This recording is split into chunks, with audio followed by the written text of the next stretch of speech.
Hello, welcome students. आज का हमारा टॉपिक है सीलिया व फ्लेजिला। सीलिया को हम पक्षमाप भी कहते हैं और जबकि फ्लेजिला को कशाभिका भी कहा जाता है। तो आज हम जो टॉपिक पढ़ने वाले हैं वो पढ़ेंगे सीलिया और फ्लेजिला। सीलिया को पक्षमाप और जबकि फ्लेजिला को हम लोग कशाभिका या कशाभिकाएं भी कहते हैं। ध्यान रखिए कि जो इनकी उत्पत्ति हुई है, सीलिया व जो फ्लेजिला है, इनकी उत्पत्ति होती है किससे?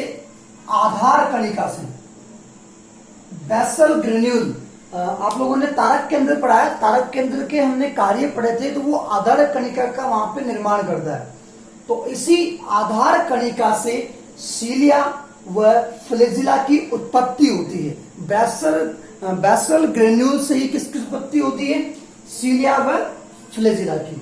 ध्यान दीजिए कि जो सीलिया और जो फ्लेजिला होते हैं, इनकी जो आंतरिक संरचना होती है, सीलिया और फ्लेजिला की जो आंतरिक संरचना होती है, वो ध्यान रखना दोनों की समान होती है, एक जैसी होती है। लेकिन इनकी बाहरी संरचना की संख्या, इनके आकार की हम बात कर लें तो इनकी बाहरी जो संरचना होती है, इनमें कुछ अंतर होते हैं। यहाँ पर आंतरिक संरचना का डायग्राम बना हुआ है, इसके बारे में हम बात करेंगे। पहले हम इसकी बाहरी संरचना के बारे में बात कर लेते हैं। दोनों की याद रखना, सीलिया और फ्लेजिला की आंतरिक संरचना तो दोनों की समान होती है, लेकिन ध्यान रखना सीलिया व फ्लेजिला की बाहरी जो संरचना होती है उसमें कुछ अंतर होते हैं। उन अंतरों को हम यहाँ पर पढ़ लेते हैं। देखिए, ये है सीलिया और ये है फ्लेजिला। ध्यान रखना, सीलिया जो होते हैं, इनकी जो साइज होती है वो साइज होती है 5 से 10 माइक्रोन, यानी कि हम कह सकते हैं ये बहुत छोटे होते हैं।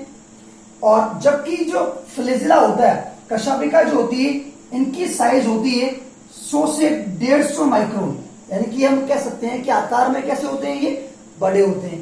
सीलिया आकार में छोटे होते हैं, 5 से 10 का माइक्रोन आकार है, जबकि फ्लेजिला जो होते हैं ये आकार में बड़े होते हैं, 100 से 150 माइक्रोन तक हो सकते हैं। अगर मैं इनकी संख्या की बात कर लूं तो ध्यान रखना, सीलिया जो होते हैं वो संख्या में ज्यादा होते हैं। आपने कभी पैरामीशियम को देखा हो तो पैरामीशियम जो होते हैं, देखिए ये पैरामीशियम है, पैरामीशियम की संपूर्ण सतह पर सीलिया पाए जाते हैं। यानी कि हम कह सकते हैं कि जो सीलिया होते हैं वो संख्या में ज्यादा होते हैं। ये किसी एक जंतु के ऊपर या किसी पादप के ऊपर इनकी संख्या क्या होती है? ज्यादा होती है। ये संख्या में 100 से लेके 10,000 तक पाए जा सकते हैं। कौन? सीलिया। तो सीलिया संख्या में ज्यादा होते हैं। जबकि मैं फ्लेजिला की बात कर लूं तो फ्लेजिला ध्यान रखना संख्या में 1 हो सकते हैं या 2 हो सकते हैं या फिर हो सकते हैं 4 अधिकतम। तो ध्यान रखना, सीलिया संख्या में ज्यादा होते हैं। और ये याद रखना, सीलिया जो है वो पूरे ही शरीर पर पाए जाते हैं, पूरे शरीर की सतह पर सीलिया पाए जाएंगे और संख्या में कैसे होते हैं? ज्यादा होते हैं।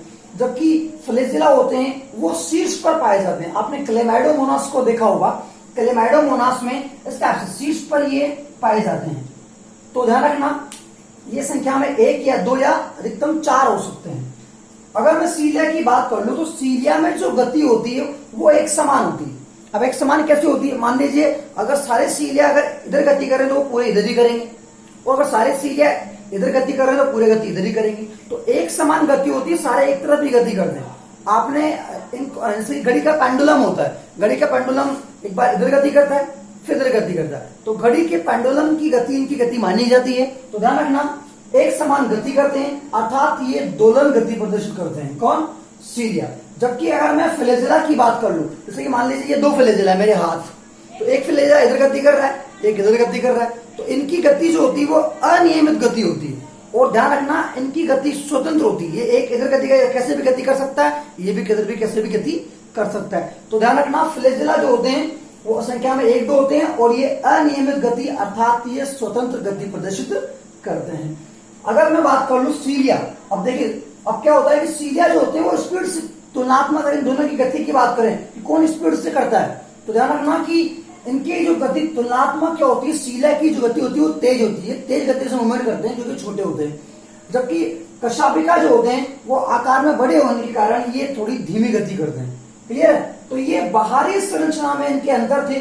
आकार में ये सीलिया छोटे होते हैं, संख्या में ज्यादा होते हैं, और एक समान गति को प्रदर्शित करते हैं। जबकि फ्लैजिला जो है वो आकार में बड़े होने के साथ साथ संख्या में 1-2 हो सकते हैं और अनियमित गति यानी कि स्वतंत्र गति को प्रदर्शित करते हैं। तो ये इसकी क्या है, बाह्य संरचना। अगर मैं इसकी आंतरिक संरचना की बात करूं तो ध्यान दीजिए, आंतरिक संरचना जो है दोनों की, सीलिया और फ्लैजिला दोनों की जो आंतरिक संरचना होती है वो दोनों की कैसी होती है, सेम होती है, समान होती है।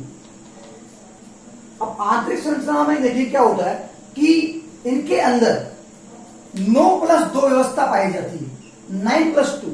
अब ये 9+2 व्यवस्था क्या होती है, देखिए 9+2 व्यवस्था इनके अंदर पाई जाती है। अब 9+2 व्यवस्था का मतलब ये है कि जो 9 होते हैं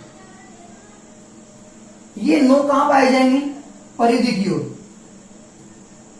अब इन्हें आप सूक्ष्म नलिकाएं कह सकते हैं या तंतु कह सकते हैं, यानी कि 9 तंतु या 9 हम कह सकते हैं सूक्ष्म नलिकाएं। तो 9 तंतु जो होते हैं वो तो कहां पाए जाएंगे, परिधि की ओर, ठीक है। और ध्यान दीजिए 2 जो होते हैं 9 परिधि की ओर पाए जाते हैं, और जबकि प्रत्येक 9 जो पाए जा रहे हैं ये प्रत्येक जो होता है, प्रत्येक जो तंतु होता है ये 2 उपतंतुओं में बटा होता है, ए और बी, उपतंतुओं में, उपतंतु। तो ध्यान रखना 9 जो तंतु होते हैं वो कहां पाए जाएंगे, परिधि की ओर। देखिए 1 2 3 4 5 6 7 8 9। और ध्यान रखना ये जो प्रत्येक तंतु है ये 2 उपतंतुओं में, यानी कि डबलेट फैशन, यानी कि हम बात कर सकते हैं कि ये दिक अवस्था में पाए जाते हैं, डबल के में। तो 2 होते हैं, उपतंतु ए और उपतंतु बी। ध्यान रखना ये जो बने होते हैं, ये जो 9 तंतु परिधि की ओर पाए जाते हैं ये बने होते हैं ट्यूबुलिन प्रोटीन के, ट्यूबुलिन प्रोटीन के। जबकि अगर मैं 2 की बात कर लूं, ये 2, तो ध्यान रखना 2 जो तंतु हैं या 2 सूक्ष्म नलिकाएं जो हैं हम बात कर लें तो ये पाई जाती है कहां, सेंटर में, सेंट्रल हब में, लेकिन नाभि में केंद्र में पाई जाएगी और ये एकल रहेगी, ठीक है। तो 9 तंतु तो कहां पाए जाएंगे, परिधि की ओर, और ये डबलेट अवस्था में मिलेंगे, यानी कि एक प्रत्येक तंतु 2 उपतंतुओं में बटा होता है, ए और बी में, यानी दिक व्यवस्था होती है। और ये किसके बने होते हैं, ट्यूबुलिन प्रोटीन के बने होते हैं। जबकि अगर मैं इसके 2 की बात करूं तो 2 पाए जाएंगे कहां, सेंटर में पाए जाएंगे, सेंट्रल में पाए जाएंगे, सेंट्रल हब के अंदर। और ध्यान रखना ये जो 2 उपतंतु, 2 जो सेंटर में पाए जाने वाले तंतु होते हैं ये बने होते हैं डाइनिन प्रोटीन के, डाइनिन प्रोटीन। तो ध्यान रखना परिधि की ओर पाए जाने वाले जो तंतु होते हैं वो ट्यूबुलिन प्रोटीन के बने होते हैं, 9 तंतु। जबकि सेंटर में पाए जाने वाले जो 2 तंतु होते हैं वो किसके बने होते हैं, डाइनिन प्रोटीन के बने होते हैं। ये मैं किसमें बात कर रहा हूं आपसे, ये बात कर रहा हूं मैं यूकैरियोटिक में। किसमें बात कर रहा हूं, यूकैरियोटिक में,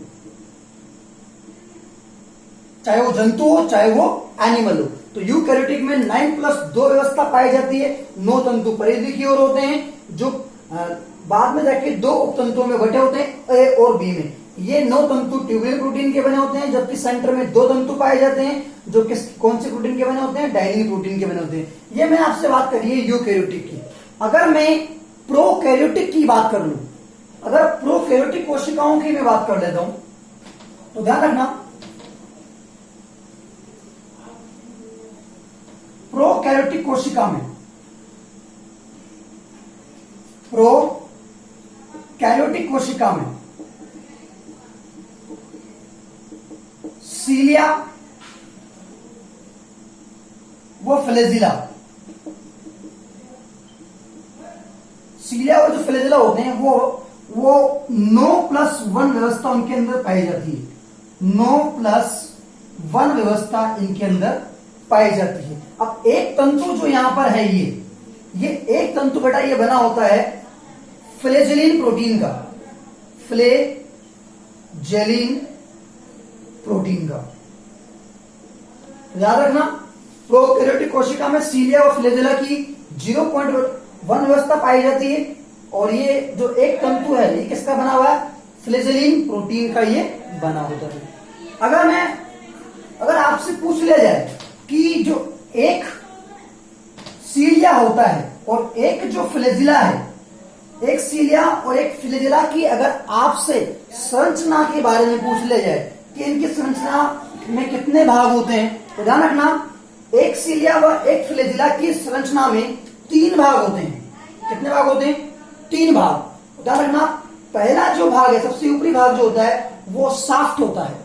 दूसरा वाला जो भाग है जो नीचे होता है वो होता है बेसल बॉडी, और सबसे लास्ट का जो अंतिम भाग होता है वो होता है रूटलेट, जिसे मूलिकाएं भी कहते हैं। तो ध्यान रखना, प्रत्येक सीलिया व फ्लैजेला की संरचना में 3 मुख्य भाग पाए जाते हैं। एक होता है शाफ्ट, एक होता है बेसल बॉडी, और एक होता है रूटलेट यानी कि मूलिकाएं।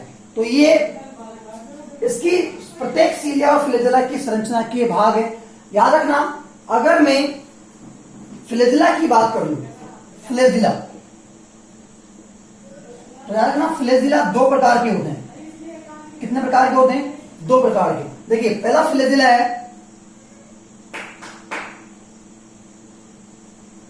विप्लेश, और एक होता है टेंसिल। 2 प्रकार के फ्लैजेला होते हैं, एक होते हैं विप्लेश और एक होते हैं टेंसिल। तो ध्यान देखिए, विप्लेश में क्या होता है? मान लीजिए ये, इसको हम बोलते हैं चाबुक। जैसे कि मान लीजिए ये एक फ्लैजेला है, ठीक है। अब देखिए, ये तो है विप्लेश, और एक फ्लैजेला की मैं और आपसे बात करूंगा, टेंसल। देखिए, टेंसल में क्या होता है? ये क्लेमाइडोमोनास है और इसका ये फ्लैजेला है। तो ध्यान देखिए, ये, तो ध्यान रखना, विप्लेश जो होते हैं, चाबुक जो होता है, इसके अंदर हेयर एब्सेंट होते हैं, हेयर एब्सेंट होते हैं। जबकि जो टेंसिल है, जो टेंसिल फ्लैजेला होता है, इसके ऊपर क्या पाए जाते हैं? हेयर प्रेजेंट होते हैं। तो फ्लैजेला 2 प्रकार के होते हैं, एक होता है विप्लेश, जिसे चाबुक भी हम लोग कहते हैं। इसके ऊपर क्या होता है कि हेयर क्या होते हैं? अनुपस्थित होते हैं। जबकि दूसरा फ्लैजेला है जो टेंसिल है, इसके अंदर क्या होता है? इसके ऊपर हेयर प्रेजेंट होते हैं, उपस्थित होते हैं। तो अगर अब मैं इसके कार्यों की बात कर लूं, देखिए कार्य, फंक्शन, देखिए क्या होता है कार्य? देखिए, कोशिकीय गति में सहायक होते हैं। आपने देखा होगा, एक कोशिकीय जीव होते हैं, पैरामेशियम को देखा होगा, यूग्लिना वगैरह को देखा होगा। तो याद रखना, कोशिका गति यानी कि सेल मूवमेंट में इनका महत्वपूर्ण योगदान होता है। अगर मान लीजिए ये, जैसे कि ये अभी हम देख लेते हैं, ये यूग्लिना है, इस टाइप से, ये पैरामेशियम है। तो इस प्रकार से क्या करते हैं? ये गति में सहायक है। तो ये क्या करते हैं? किसी भी कोशिका को गति प्रदान करने में ये क्या होते हैं? सहायक होते हैं। ध्यान रखना, इनमें जो प्रोटीन पाई जाती है, मैं आपको बता देता हूं, इनके अंदर जो प्रोटीन होती है, मैंने आपको बताई थी प्रोटीन, एक तो डायनिन बताई थी और एक आपको बताई थी ट्यूबुलिन, ठीक है, एक फ्लैजेलिन बताई थी। इनके अंदर जो प्रोटीन होती है, ये प्रोटीन क्या करती है बेटा कि ये एटीपी को इकट्ठा कर लेती है, और एटीपी को इकट्ठा करके क्या करती है? गति के अंदर मदद करने में सहायक होती है। कौन सी प्रोटीन? मैं बात करूंगा, मुख्यतः प्रोटीन होती है डायनिन।